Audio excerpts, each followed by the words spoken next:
em casa com minha esposa, com a Érica. Aí a gente estava conversando sobre o retorno do senhor com a terceira igreja. Eu falei, vou poder ouvir novamente a história do pato. Ah, é. Quem vai pagar o pato? Olha o fato. Ele vai ouvir mesmo. Ô, eu falei, vou ouvir novamente, vai matar a saudade. Bola na rede já vai começar. Vem que eu vou te mostrar o que é bom demais. Direto de Campos dos Goitacazes vai sacudir geral. No ritmo que agita o seu astral. Yeah. Bora apostar que aqui é o seu lugar. Então, galera, hoje estou tendo a oportunidade ímpar, na verdade, assim, agradecer muito. Tá aqui com o pastorzão, pastor Heber Silva, assim, carinho gigante. Pastoreou, na verdade, tive a oportunidade de ser pastoreado por mais de 20 anos lá na Segunda Igreja Batista. Minha mãe também fazendo parte. E realmente agora a gente está aqui de volta, tendo a oportunidade de conversar. Uma alegria muito grande para mim, um privilégio. Eu diria até honra. Já tão marcado pelo tempo, né? Mas feliz, grato a Deus por essa oportunidade de te reencontrar, né? De fato, sua mãe, uma pessoa preciosa na minha vida, uma intercessora contundente, uma mulher de Deus. E revê-lo, estar contigo e participar com você desse podcast, para mim é uma alegria muito grande. E na iminência de estarmos chegando aí no domingo, que é o dia do pastor, né? Pastor com novos desafios. Coincidentemente, né? Diante de um desafio novo, ministerialmente falando, pastoralmente falando. Uma alegria muito grande vir estar contigo aqui. Muito obrigado pelo convite. Eu que agradeço. E tivemos realmente, né, dentro desses 20 anos, além da própria Segunda Igreja Batista de Campos, com a pastor-presidente, mas presidente nacional, fluminense, escritor, teve várias passagens, né? Isso sempre fez parte da minha vida, né? Acho que por influência da liderança que eu tive. Pastores que eu tive na adolescência e na juventude, e até depois do processo, tive um período de exílio, né? Depois que fui para o Exército, entrei para a universidade, foi num ano tenso, eu servi em 68, o ano em que a Uni foi fechada. E nesse ano eu estava como militar. No ano seguinte eu estava como universitário. No mesmo lugar no Rio, na mesma Rio Branco, agora com o megafone pedindo para reabrir os diretórios. Então aquilo foi um fator assim inédito na minha mente, né? Eu virei hippie. Teve também essa...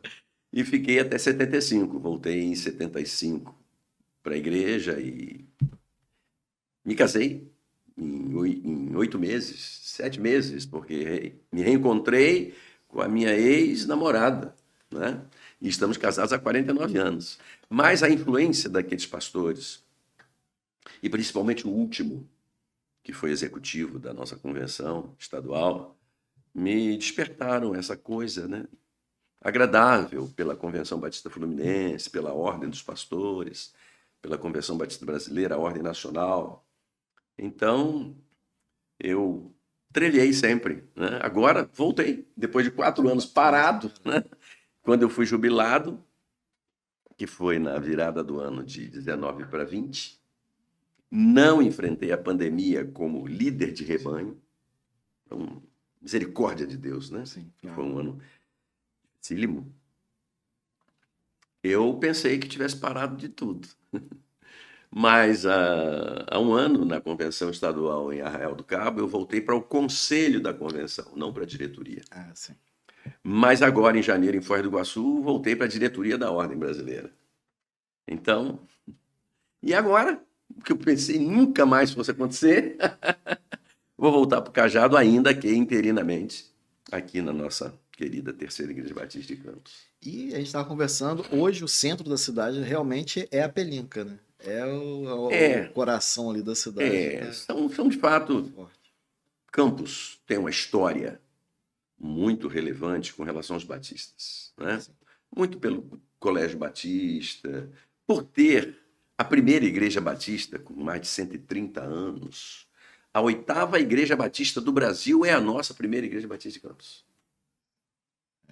Nem como... E a primeira Igreja Batista construída com alvenaria foi a primeira Igreja Batista de Campos. Até então, as outras, primeira do Rio, São Paulo, coisas assim, Bahia, né, que foi a mais original, sem ser Santa Bárbara do Oeste, eram construções em madeira, eram templos rústicos. Né? A primeira igreja, o primeiro templo batista feito em alvenaria no Brasil é aqui, na Formosa. É a nossa primeira igreja. Então, o fator histórico da primeira igreja, ele transcende o tempo. Tem esse dado interessantíssimo. Né? Já haviam 7 igrejas, mas nenhuma delas, então, ou até então, houvera sido construída com alvenaria, em alvenaria. Eu acho muito interessante que eu tive a oportunidade de começar em 96, na caminhada, né, com o evangélico. Me converti em 96, pastor Obadias ainda. Obadias, saudosa memória. Aliás, saudosíssima memória. Pastor Obadias e Dona Eli Bess. E ali a gente, né, tinha uma vida ali realmente de família, que depois consegui continuar dentro da segunda igreja, principalmente. Mas uma coisa que me chamava a atenção ainda garoto, 16 anos, era a arquitetura. Como que ela era interligada ali. Você saía do altar, já tinha caminho para ir para uma sala. Era as salas de aula, que tinha muitas salas lá dentro. A sala de EBD.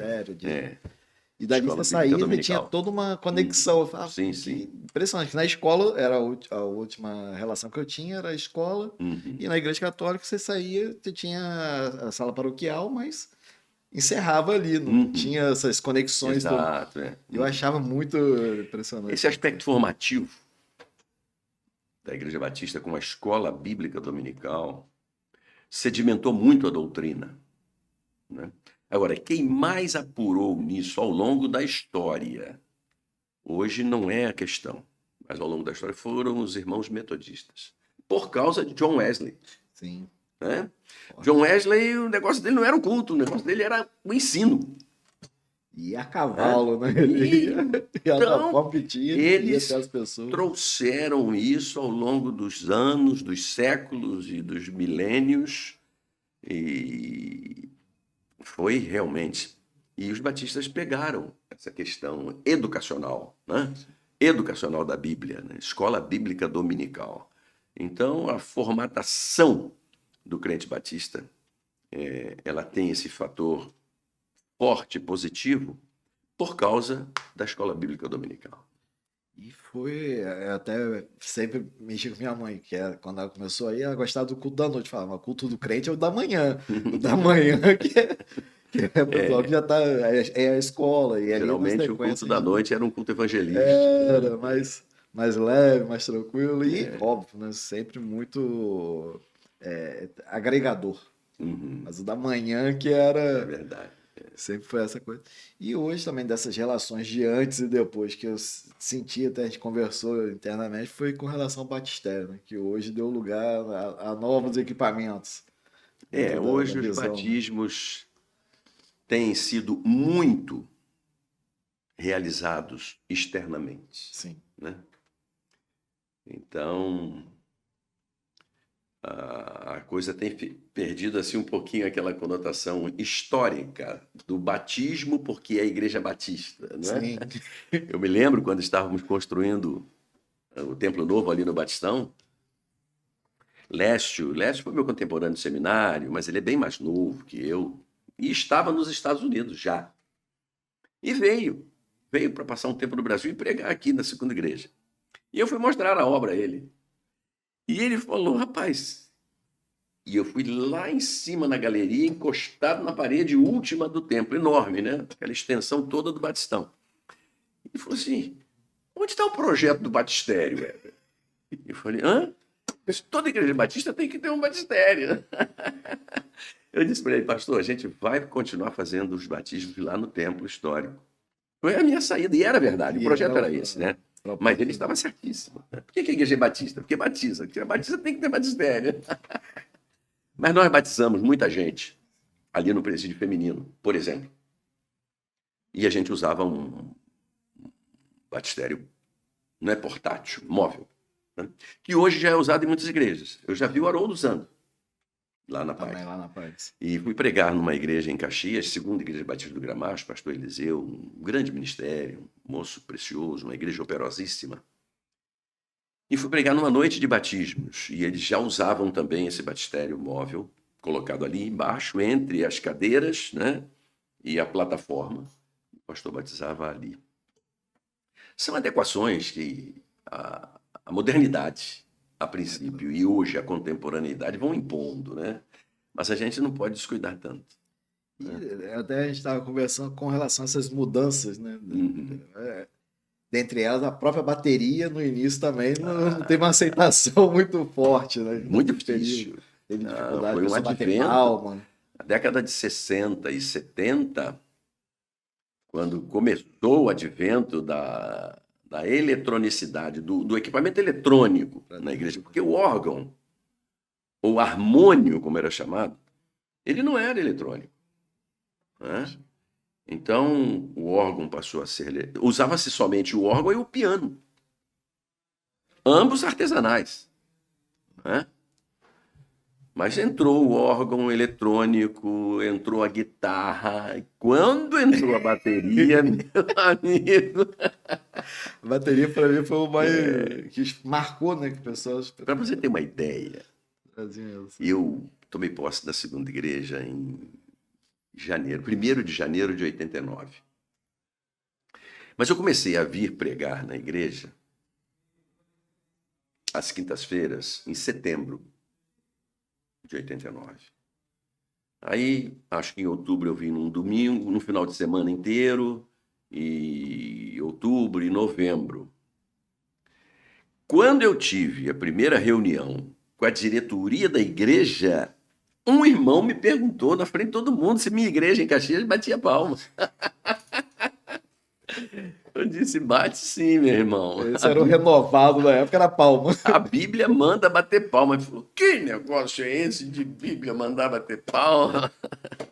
Aí eu declarei para ele, batei palmas todos os povos, celebrai a Deus com vozes de júbilo, porque o Senhor Altíssimo é tremendo. E aí ele ficou quieto assim, falei, a minha igreja bate palma porque a Bíblia manda bater palma. Mas foi uma transição, né? Foi uma transição muito, muito tensa até, né? Mas Campos, segunda igreja sempre foi vanguarda, né? Segunda igreja sempre foi vanguarda. E a música da segunda igreja era uma música muito vanguarda. E eu nasci para o contexto do ministério pastoral dentro de um grupo musical, dirigido por um campista. Lá no Rio, dirigido por um campista que foi Valdani Carvalho, no conjunto Renascença.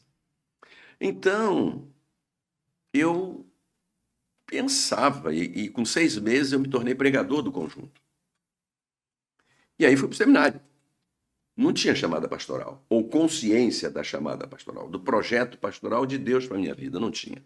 Eu era professor, tinha minha independência profissional, e fui para o seminário pensando que fosse cantar no quarteto até ficar velhinho e pregar, né? Mas logo, logo veio esse viés do Senhor, né, para o ministério pastoral, e eu fui consagrado ainda no início do 4º ano. Ainda era seminarista quando fui consagrado. E isso foi no dia 26 de maio de 86. Aí eu deixei o quartetão, né, Renascença, e fui auxiliar o pastor Isaac na primeira de Realengo, mas não fiquei lá, vim para a minha igreja em Caxias, que meu pastor foi para Resende, me indicou, eu vim. Pensei que fosse ficar na minha igreja até ficar velho. Com 2 anos vim para Campos. E uma proposta de aposentadoria funcionando, nem atual. Tá dando... Aposentadoria realmente não é um ministério. Nem agora, já jubilado, mas não vou ter. Tá de volta. Vou ter aí uma caminhada, aí, algumas estações ainda a caminhar. E com certeza, hoje a terceira igreja batista, né, como você disse, ela é histórica, né? Quando eu era pastor, já da convenção, eu fui para a mesa diretora da convenção como primeiro secretário em 85, eu estava no 3º ano do seminário ainda. Mas já ouvia falar em João Barreto, Zambrotti e Fidelis Morales. Porque Ebenezer era presidente e era de Campos. Então ouvia-se a história de Campos. Eu fui fazer uma conferência na Penha, em São Paulo, um grande obreiro, um homem santo e um homem capacitadíssimo, que é o pastor Hélio Schwartz de Lima. Então, quando ele ia me apresentar, na noite de sexta, sábado, domingo de manhã e domingo à noite, pastor Heber Silva, pastor da Segunda Igreja Batista de Campos, a meca dos batistas brasileiros. Olha só. Referência. Por causa da presença de Salomão Ginsburg por aqui nessa região, o fato da primeira igreja ser tão histórica, ser a 8ª igreja do Brasil, e com esse detalhe de ser a primeira de alvenaria, e ter o seminário formando muita gente e exportando muito pastor, né? Mas o Hélio ainda está vivo, o pastor Hélio Schwartz de Lima. Ele tinha essa pegada na minha apresentação lá, né? Então, eu me sinto muito honrado, né, em ter sido pastor da Segunda Igreja por 31 anos, ter sido recebido por essa cidade de braços tão abertos e depois tão apertados em abraços tão significativos, né? Meus filhos se casaram aqui, meus netos são campistas, né? Então, uma simbiose violenta. E uma coisa também que eu lembro muito forte nesse período foi a primeira vez que eu ouvi louvor, né? Um grupo evangélico tocando na 97 FM foi o Raios, que era daqui da Segunda Igreja também. Foi algo fantástico. E ali foi... Foi algo fantástico eu ter conhecido Raios, porque eu vinha de uma formação musical. Aliás, não vinha de uma formação musical, não sou músico, eu cantava. Também. Né? Eu cantava num grupo que todo mundo era músico, só eu não era músico. Eu ficava perguntando para Deus, o que eu estou fazendo aqui? O Valdemir entregava as partituras para todo mundo e para mim ele gravava uma fita cassete. E eu botava no toca-fita do carro. Mas quando ele pedia qual que a gente vai ensaiar, eu dizia para ele, o que o senhor quiser. Porque tinha um ouvido muito apurado. E com 6 meses me tornei o pregador do conjunto. Aí eu entendi a minha tarefa lá. E fiquei 6 anos. Cantei 6 anos e meio e fiquei 6 anos como pregador do conjunto. Mas encontrar o Hagios foi assim algo muito, muito precioso de Deus na minha vida. E eu conheci o Hagios na festa da primavera, em setembro de 88. Tinha acontecido um problema sério em Pádua, na festa da primavera. A festa da primavera ficou suspensa 2 anos. Aí o pastor Edgar Barreto Antunes, saudosa memória, disse para mim, a gente tem que voltar com a festa. Eu falei, vamos para o plenário e dizer para voltar a festa. Aí fomos, então todo mundo queria que voltasse, né? O que aconteceu ali foi bagunça, não foi... Um caso atípico. Juntava a juventude do estado todo numa cidade, estragava a praça, pisava na grama, quebrava a planta, às vezes talvez algum brinquedo de criança e tal. E o juiz questionou muito o pastor Samuel Fonseca aqui em Pádua. Aí a convenção suspendeu. Mas nessa assembleia, vamos voltar. Pastor Diocesir Alberto, vou pregar sábado, se Deus quiser, no aniversário da igreja de Parque Alian, e o pastor é genro, casado com a filha de Diocesir Alberto, um veterano que era muito meu amigo. Eles disseram assim, já que a gente vai voltar com a festa da primavera, e quem veio para o plenário defender é Edgar e Heber, que eles dirijam a festa. Aí o Edgar balançou a cabeça, concordando. Só que o Edgar já era veterano, né? Eu conselheiro, né? O jovem era eu. Começo do ministério. Aí, então tá bom. Só que quando acabou a assembleia, o Edgar falou, é contigo. Eu não tenho mais como te dirigir. Estou endossando, mas... Endossei, mas é você que é jovem. A minha sobrinha, a pastora Damares, fomos dirigir a festa da primavera no Canto do Rio, em Niterói. Um conjunto que ninguém nunca tinha visto, um nome diferente, Hagios, cantando Ele é Jesus, ganhou o festival. Aquilo foi uma maravilha. Quando na reapresentação final, todo mundo já tinha aprendido a música e cantando com Hagios. O Caio Martins lotado de jovens. Aquilo foi Falei, meu Deus, que maravilha. No final, entregamos os prêmios e tal. O Samuel falou assim para mim, amanhã eu vou à sua igreja. Falei, mas eu não convidei vocês para ir. Não, eu sozinho, só eu. E veio um grupo de irmãos, era a comissão de sucessão pastoral. Foi difícil, era a minha igreja, minha cidade, meu povo e tal, mas Deus me empurrou para cá. Quando começou o ministério com Hagios, logo no primeiro ano, eles tinham gravado Mais Que Um Sonho em 88 e eu assumi em 89. E a música, mais que um sonho, tocando nas rádios seculares. Sim. Rapaz, um irmão cismou que não podia. Ferramenta poderosíssima de O irmão evangelismo. da igreja, o mesmo que perguntou se minha igreja batia palma, foi contra, não pode cantar, tem que cantar só em rádio evangélica. Eu falei para liderança, irmãos, se for isso, eu vou defender, vou entregar a direção da Assembleia para o vice-presidente e vou com o microfone defender. Porque tem que tocar é onde não é evangélico. Está chegando um montão de Pescar gente, no aquário um montão não de adianta. jovem na igreja que chega aqui, toma decisão por Jesus, mas diz que já tinha se convertido em casa ouvindo rádios. Né? E eu louvo a Deus porque foi ministério musical. Aí eu também conhecia pastor no Brasil todo. Eles foram cantar em Cuiabá, foram cantar em tudo quanto era lugar. Aí comecei a dizer para todo mundo que eu tinha descoberto uma mina de ouro musical, de louvor. Né? E eles estão até hoje, até hoje. Eu soube, né? Não estou administrando o culto, mas soube que o Haggis vai cantar domingo de manhã lá na sede, no culto de Para posse. marcar essa. Puxa vida. E outro grande, né, momento também, dentro da questão do louvor, Fernandinho, Um que é fenômeno, outro né? fenômeno internacional. Fenômeno internacional.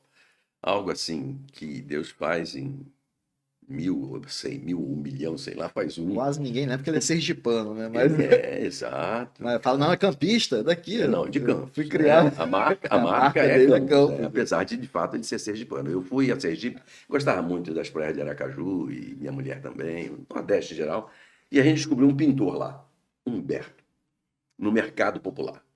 E ele pintava a tela lá e ia expondo até secar e tal. E a gente comprou umas duas. A gente voltava em Aracaju, não deixava de ir lá no mercado, no Humberto, comprava mais. E a minha casa é toda cheia de quadros do Humberto, né? Eu gosto muito de paisagem. Coisa linda, mas ele era da cidade, do bairro de São Cristóvão, no Aracaju, e dificilmente uma tela do Humberto não tinha o campanário da Igreja Católica de São Cristóvão. Um dia, Fernandinho foi tomar um café lá em casa. Quando ele chegou, falou, ué, São Cristóvão, eu nasci aqui. Falei, que é isso, rapaz? Aí lembrei, de fato, você é de Sergipe, Aracaju. Eu falei, comprei isso aí do autor. Aí, leva isso para você. Aí fotografei, mandei para o Humberto, pedi para ele fazer outro, porque eu ia buscar em janeiro. E peguei. De fato, é um sergipano campista. Sergipano campista Que casou aqui e os filhos dele são campistas também. Né? Na verdade, tive contato a menina que já tá moça já. Maria. Maria. Já é cantora. Eu trabalhei no Alfa, na escola, né? E ela era aluna pequenininha.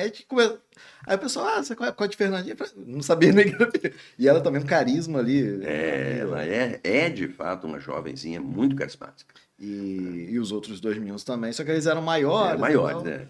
Mas na hora que eu vi, já tá com 16, 17 anos, acho. Eu estive no aniversário de 15 anos dela, foi em 22. Ela deve estar com 17 mesmo. Né? E realmente ali a família, todo mundo. Porque Paulo também cantava na igreja, né? E canta com ele nas gravações, grava com ele. Né? Coisa linda, mas Faz chover. É uma coisa assim. Eu vou falar que se talvez até tecnicamente alguém poderá me questionar. Mas a verdade do pastor, quem acompanhou, eu não acho que Fernandinho é um Baden-Powell, por exemplo. Um violonista de ponta. Não é?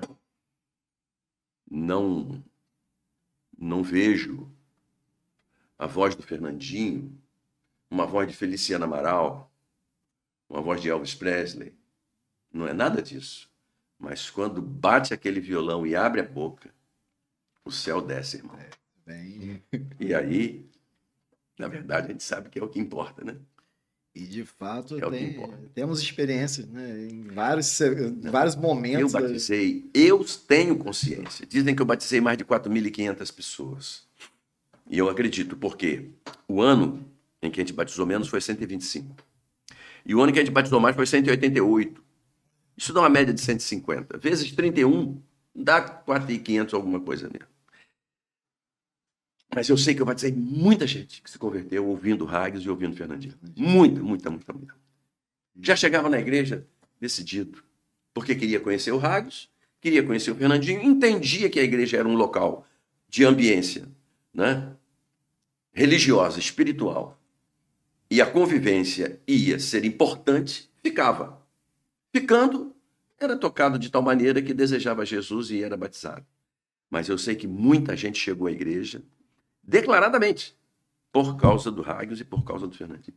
E aí meu irmão querendo que eu não tocasse na rádio. Não pode, Não pode. vai. Tem que tocar lá, ué. E teve a rádio também, né? Teve um período que Estão a igreja fora do saleiro. administrou uma rádio dentro Tivemos uma congregação. rádio. Tivemos uma rádio Shekinah. E hoje em dia, agora a gente está aqui, podcast, Pois é. tudo mais é moderno, Hoje mas já fazia. Hoje é tudo como era na época, né? Mas aquilo foi inédito também, foi legal, foi maravilhoso. Eu lembro que o Mendonça fazia um programa às 6 horas que tinha uma audiência, trânsito livre, uma audiência maravilhosa. Tocava música de Gessé, os hinos, que Gessé era filho de pastor, né? E cantor popular, cantor de festivais, aquela voz singular. Mas gravou um LP de hinos, né? A meu pai, né? Uma dedicação que fez ao pai dele. E no final, ele adoeceu muito e voltou para Jesus e etc. Mas teve tempo de gravar esse LP. Então tocava as músicas de Gessé, as músicas de Marco Aurélio e, naturalmente, muito Hagios, né? Muito Hagios. E tinha uma audiência tremendo, trânsito livre, né? Rádio Shekinah. Até conversei em casa com minha esposa, com a Érica. Aí a gente estava conversando sobre o retorno do Senhor, com a terceira igreja. Eu falei, vou poder ouvir novamente a história do pato. Quem vai pagar o pato? Olha o pato, ele vai ouvir mesmo. Eu falei, vou ouvir novamente, vai matar a saudade. Vai ter um remake do... É verdade, é verdade. E com certeza, vários, né, ensinamentos. Foi pastorzão, e é realmente pastorzão que faz parte da história de... Eu tenho, assim, uma gratidão a Deus muito grande, muito grande. Eu não conseguia entender. Eu nunca fui ovelha de um pastor que me pastoreou mais de 10 anos. Fui batizado em vigário. E o Elcio Lessa, que foi pastor de Itacuruçá, antes de ir a Portugal como missionário, depois foi meu professor no seminário, me pastoreou 4 anos. Então, o pastor Samuel Macedo chegou, eu deveria ter uns 6, e ele me batizou com 11. Com 13 eu vim para Caxias. Fui membro da Pauliceia há 3 anos, aí fui para Memorial. Fiquei na Memorial até vir para Campos, mas tive uns 3 ou 4 pastores. Pastor Vital, pastor Oséias, pastor Rômulo, que fez meu casamento, e pastor Elias, 4, que foi o pastor que me consagrou, né? Presidente do meu concílio.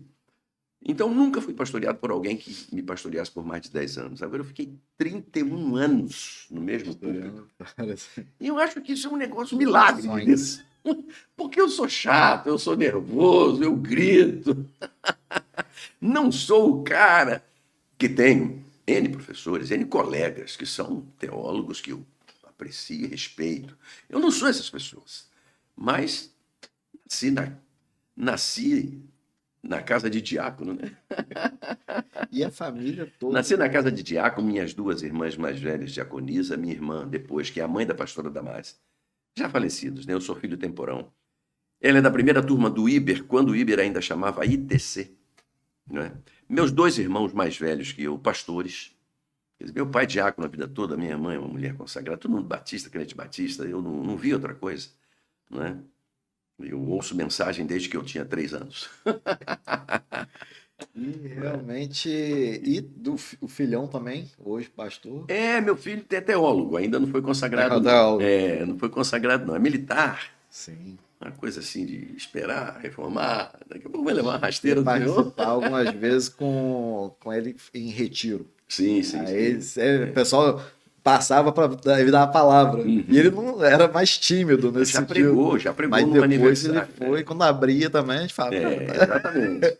Já pregou no aniversário meu, acho que quando eu fiz 70 anos. E eu fiquei assim, impressionado. Parece meu pai pregando. Porque o papai era o chamado pregador leigo. Né? O papai pregava no trem, pregava nas praças. Não tem mais nada disso hoje. Né? Hoje mudou. Hoje não pode. Né? Vamos voltar a essa configuração? Eu acho que ele deveria voltar. E acho até que vai voltar. Juruceia, de vez em quando, dá uma Cai. caminhada Tá na na rua, rua. encontrei ele agora domingo. Tá na rua ainda, gritando lá, falando, e muita gente vai ouvindo, e E vai a obra vai sendo arrebanhando. feita, né? Mas meu pai era esse pregador leigo, mais um grande pregador, ousado pregador. Pregava nos lares, né? Escalado pelo pastor, pregava na praça, escalado pelo pastor, pregava no trem, porque viajava de trem todo dia, e tinha culto, e pregava em presídio, indicado, escalado pelos pastores. Então, era essa coisa, né? E os meus dois irmãos pastores também, um advogado, o outro professor, contador, graduado, mas pastor também, já na glória, pastor Levi, pastor Ezê está vivo. Mas eu não tinha como ser diferente. E liderança sempre foi uma A referência, né? questão da liderança, eu também acho que foi por causa dos meus pastores. Exemplos, né, de liderança, inclusive o último, que me pastoreou, creio que 8 anos, mas eu o conheci no colégio estadual. Dava aula no colégio estadual comigo. E ele era um homem muito ligado à convenção. Tanto que, como já falei, eu fui secretário de ata de mesa da convenção, ainda seminarista. O pastor Ebenezer presidente, eu primeiro secretário, fui eleito na convenção de 94. Não, 85. Era seminarista. Em 94 fui eleito presidente. Né? Mas em 85 fui eleito secretário na convenção de Três Rios. Em 94 fui eleito presidente da convenção em Cabo Frio e presidi a convenção, a Assembleia da Convenção de 95, na minha cidade, em Caxias. Né? Foi um privilégio muito grande. Aliás, Deus só me abençoe. Dentro dessas transições também a gente passou da própria, né, a teologia, curso presencial e hoje também online, Online, EAD, né, que o pessoal fala. EAD. Eu fui membro do Conselho Estadual de Educação, no governo da Rosinha. Sim. Naquela época, era a partida, né? A emergência. Também embrião. 2003, estava começando a ganhar corpo, muitos pedidos de reconhecimento e de oficialização do curso e etc. Hoje, na realidade... Tinha nem absurda. internet direito, mas Não, o pessoal já... Literalmente. Ainda não era a internet com tecnologia apurada para isso, mas Era o pessoal já internet queria. ainda, que o pessoal tinha que ficar de madrugada para fazer um Exatamente. pulso só. Exatamente. Já era. Mas já era 2003 aí que estamos falando. Já era o que mais acontecia nas reuniões do conselho, era pedido de reconhecimento do curso em AD, à distância. Educação à Uma distância. realidade. Quer dizer, hoje é uma realidade maravilhosa, né? Um negócio assim, difícil para mim. Eu sou muito gregário. Quando fui professor, quando começou a se falar em conselho de classe, em trabalho de grupo, eu achava aquilo fantástico, né? Então, ter que estudar sozinho e tal, não seria muito a minha praia, se eu fosse dessa Essa época. Mas é vivência claro, de- se eu fosse dessa época, o meu software também era outro. Também já seria outro. estava já tava na... Exato. Mas isso é papo de velho. Inclusive já estaria com um podcast já falando sobre Exatamente. essa questão. Mas eu entendo que é a demanda hoje, né? A vida acelerou muito, né? Acelerou muito, e a tecnologia ela tem que ser usada para o bem, né?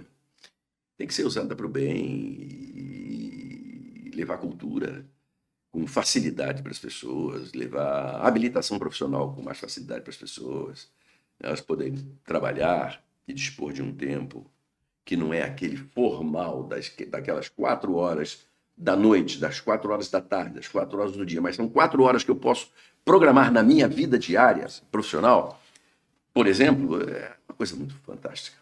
E falando de liderança, né, e também falou da questão ligada à política, com o governo de Rosinha, a gente também viveu uma época também de liderança também na vida pública ampla, né?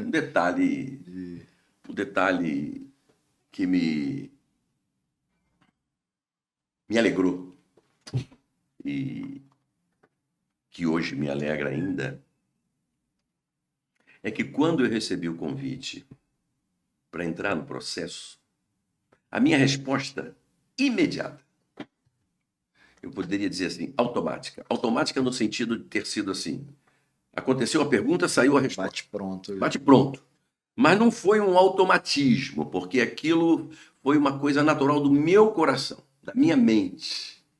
Depois eu fiquei pensando, o que eu falei?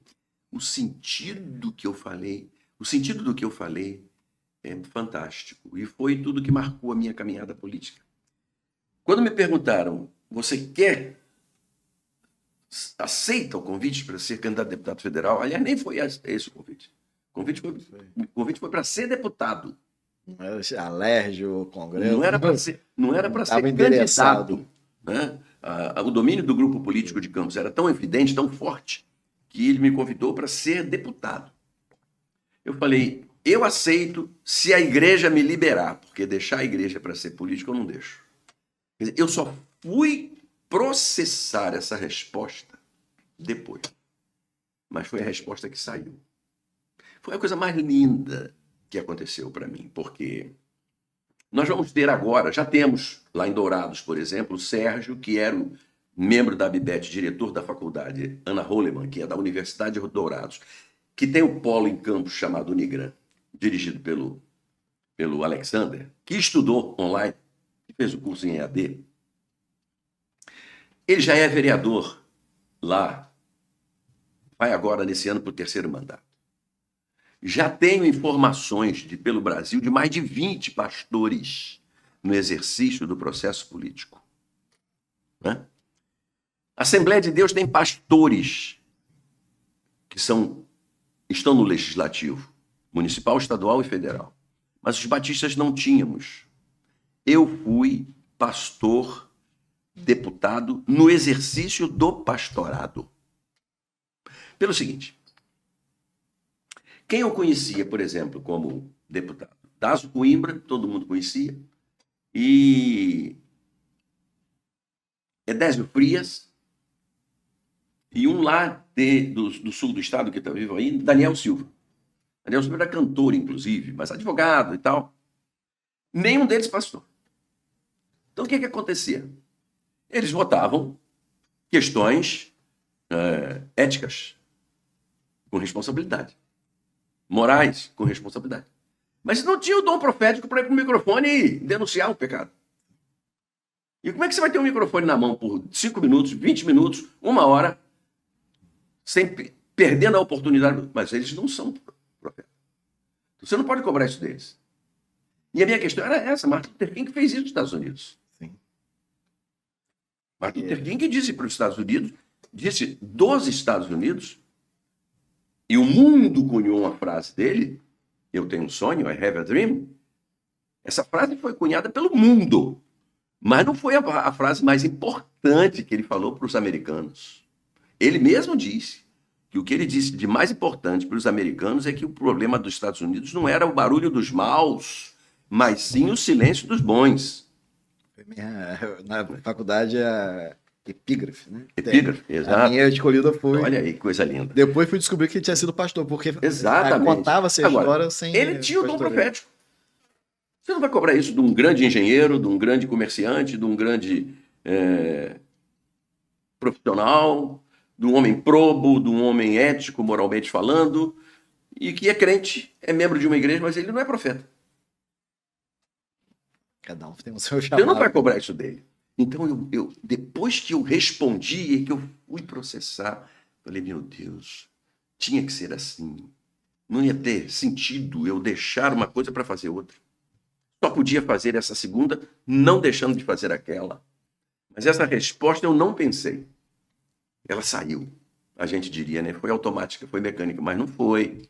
Porque quando eu processei, falei, tinha que ser só essa. Né?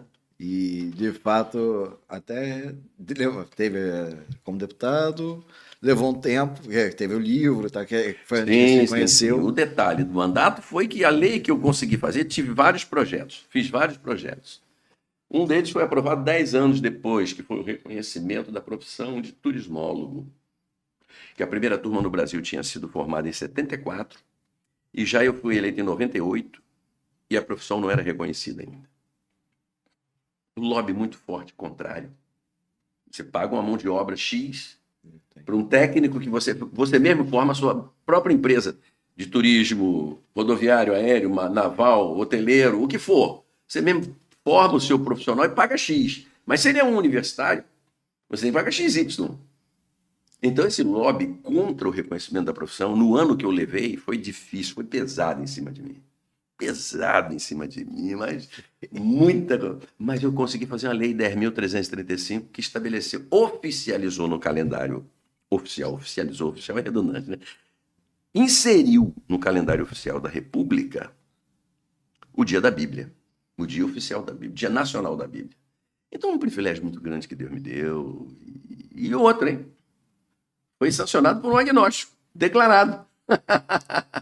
Se fosse sancionado por um cristão assumido, não seria nada demais. Mas foi sancionado por FHC, que se dizia, né? Já não se ouve muito falar dele, envelheceu, mas está lá na Academia Brasileira de Letras. Se dizia agnóstico e assinou a lei. Tivemos aqui a Praça da Bíblia, que é, né, à frente da estação ferroviária. Sim. E ali, por hora, tá tendo outra função, né? Agora tem um bar. Virou um restaurante amplo, popular, boulevard, grande, ocupar a praça toda. Mas o novo projeto é aqui no Alberto Sampaio. E temos um anfiteatro, tem um teatro de arena ali. Teatro de arena ali. A meu ver, não sou contra. Acho que vem para o centro da cidade e tal. Mas, a meu ver, na entrada da cidade ficaria mais relevante. Sim. Mais significativo. Relevante e o será em qualquer lugar. Sim. Mas seria mais significativo na entrada da cidade. Mas já saindo de lá, que é um lugar muito ermo, né? Vindo aqui para o centro, já é muito importante, um passo grande da Associação Evangélica de Uma Letras. revitalização também para aquele espaço. Sem dúvida. E o projeto é bonito. Né? Bom. E Deus me ajudou, que, como você falou, pude escrever 3 livros. Sim. Que foram o primeiro, Adoração e Adoradores, o segundo, Muito Mais de Deus, e o terceiro, Naamã, herói nacional, porém leproso, que estamos preparando uma segunda edição agora. E tem uma notícia para te dar, né? Eu fui convidado no final do ano passado para fazer parte da Academia Evangélica de Letras do Brasil. E, naturalmente, que aceitei, né? Por 2 razões. Os livros e a lei. Né? O livro e a lei federal da Bíblia, que é uma coletânea de 66 livros, né? Que é o livro dos livros. Né? O livro mais perseguido da história do planeta e o maior sobrevivente, porque é a palavra de Deus. Né? E você destrói um livro de um autor comum e comete até um crime, porque literatura é coisa poderosa. Mas você pode destruir, pode perseguir, etc. Mas tentaram destruir muito, perseguiram muito, mas cada vez é mais forte. Uma coisa que sempre hoje em dia, acaba que tem praticamente no celular, mais do que a todo manual. mundo tem. Até mesmo a canetinha grife, essa riscada, tudo bonitinho. E uma coisa é quando fala sobre alterar-se a Bíblia, e aí hoje com o aplicativo eu tenho essa preocupação, porque eu não sei quem está organizando o aplicativo, pode ser alterado a qualquer momento, a gente sofre atualizações, né? Mas sempre lembro da última passagem de Apocalipse, com relação a não pode ser trocado nada. Pode tirar nada. Já foi escrito lá. E aí, realmente, a nossa parte, óbvio que a gente vai sempre recorrer mesmo. Tem a NVI minha já com mais de 20 anos, Zipper já acabou, mas tá lá. Agora tem a NVT. Essa aí já vai... Nova versão transformadora. É o que você falou, né? Vai adequando o texto, né? A linguagem. Né? Mas a mensagem é inalterável, né? Inabalável, é mensagem de vida. Graças a Deus por isso. E temos hoje, né, outras denominações dentro do viés evangélico, mas que buscam sempre querer atualizar para se estar moderno. Né? Sim. Isso aí a gente diria até... São grupos, né? Sim. São grupos. São segmentos. As denominações históricas, que são pela chegada no Brasil, pela ordem de chegada no Brasil. Presbiterianos, metodistas, batistas e assembleanos. Essas denominações históricas, elas se preservam, né? Mas, se nós temos 4 denominações históricas, nós temos N segmentos, né? N variáveis, né? Cujo comprometimento com essa originalidade do texto não é tão evidente, né? Mas aí sim, vamos modernizando, até na linguagem de hoje, né? Para alcançar mais objetivamente, como leitura, como linguagem, a juventude, né? São demandas e acaba Deus usando tudo, misericordiosamente, né? E o mais emocionante que eu vejo é o primeiro amor, né? Isso aí não vai ser alterado nem atualizado, vai ser só repassado. E foi uma das repreensões que ele fez, né, a uma das igrejas da Ásia. Conheço tuas obras e sei o teu valor, mas tenho contra ti que abandonaste o primeiro amor, né? Quando ele diz basta a cada dia o seu mal, quando a Bíblia diz que o tempo que nós temos é o tempo que se chama hoje, está dizendo que a gente não pode deixar o primeiro amor. Realmente. Né? Não pode deixar o primeiro amor.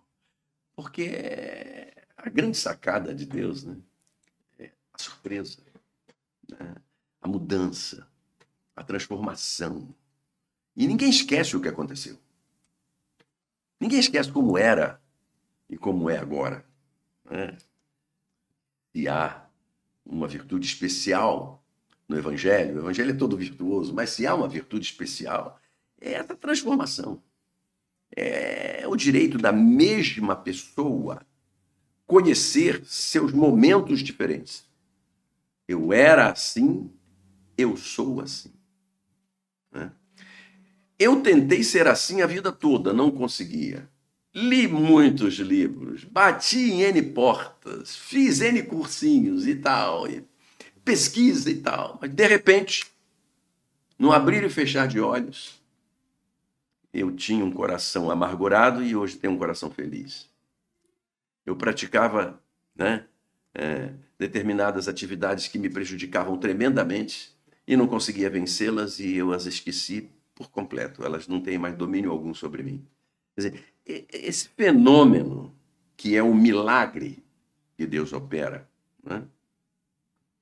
Isso não tem preço e é inexplicável. Por mais que se fale, por mais que se tente esclarecer, não é?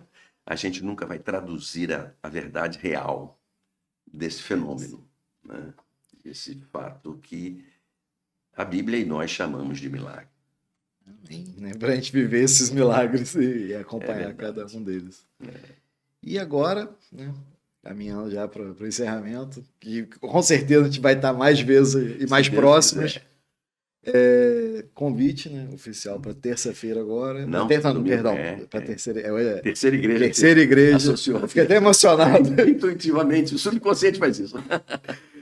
Mas é a terceira igreja que tem feito esse convite para servi-los, né, nesse tempo de preparação em busca do obreiro que oficialmente vai assumir a igreja para um novo tempo, que eu espero que seja um tempo longo.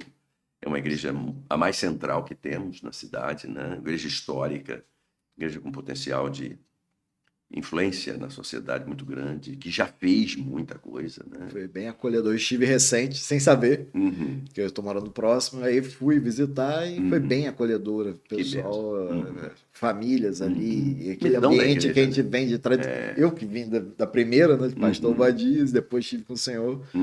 E realmente esse amparo, né, de ter a família, sim, esse carinho, esse aconchego. A expressão que se tem usado mesmo é acolhimento, né? A igreja é esse lugar, né? Larry Crabb escreveu um livro intitulado A Igreja é o Lugar Mais Seguro do Mundo. Se não for, está descuidada na missão. E é onde a gente se sente em casa, é onde a gente se sente com irmãos, é onde a gente se sente com Deus, né? Fundamentalmente, é onde a gente vive a beleza da presença de Deus através do Espírito Santo. E ele é amor, ele é santidade, ele é justiça, isso tudo faz muito bem a um homem, a uma mulher, a um jovem e às famílias, né? Sem dúvida. É isso mesmo. Vamos reviver esses sentimentos quiser, e junto nessa caminhada. Amém, E amém. pastor tem que ter ovelha, né? As ovelhas têm que estar perto do pastor. É isso O mesmo. convite está mais que feito. Culto da manhã, qual horário? 10 horas. 10 horas. 10 e à horas. noite, À noite é às 19 horas. 19 horas. Mas o culto de posse será de manhã, Pela manhã. né? Mas fica o convite para estar conosco manhã e noite, Vamos lá. quando for o possível e oportuno, né? E estaremos lá, com certeza, né, sendo acolhido, né? Porque, na verdade, Exato. a gente, como batista, todas as congregações a gente chama de nossa casa. Nossa casa, é verdade, é verdade. Não é, vou na igreja, vou visitar. Não, a gente está em casa. É verdade. Tanto que, às vezes, até brincar, porque quando eu vou, até mesmo na Itacuruçá, na Batista de Itacuruçá, minha irmã é de lá, pastor Israel, Pastor Israel Belo, meu professor do seminário e amigo. e ele pede para poder levantar os visitantes, eu fico olhando, tipo, quem vai levantar? Porque eu não vou, eu tô em casa. Tô na casa de papai, tô na casa do meu pai. Não É verdade, estou na casa do pai. Eu só vou levantar para dizer que tô vindo da outra unidade, mas tô em casa. E realmente vamos É família, nessa É a grande vibe. família, né? Graças a Deus isso. Com certeza. Quero te agradecer muito o privilégio, Agradeço a oportunidade. né? Não só de compartilhar com todos os que estão na ponta, né? Que te assistem costumeiramente e estão contigo, mas te ver tá junto, foi muito bom. Com certeza. Convite especial para mim, Obrigado. né? Muito especial. E com certeza marcando mais uma etapa de crescimento dentro do Papauá na rede, dentro do Notícia Urbana e participando dessa caminhada também Isso aí. do senhor aqui. Parabéns. Parabéns Valeu. pelo trabalho, né? E Valeu. muito obrigado pela Obrigado. alegria e pela honra. Com certeza, e também tem os encontros durante a semana, né? Quarta-feira. Quarta-feira. Às quartas-feiras. Quartas-feiras. E toda última sexta-feira do mês, uma vigília, um culto de vigília, que começa às 20 horas e acaba meia-noite. Para a juventude, aos sábados, por enquanto, tem alguma programação? Vamos ter. Vamos ter, Vamos né? ter. E também Eu- foi uma marca também. Né? Deve ter, eu não tenho Tem ainda a ainda. informação.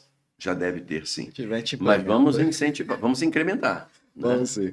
Valeu, querido. Muito Forte abraço. obrigado. Amém. Deus Obrigado abençoe. por- Leva um Deus abraço para sua abençoe. mamãe, que é uma pessoa que eu respeito muito, admiro a fé, a consagração, e tenho o privilégio de ser alvo das intercessões dela, Sim. das orações dela.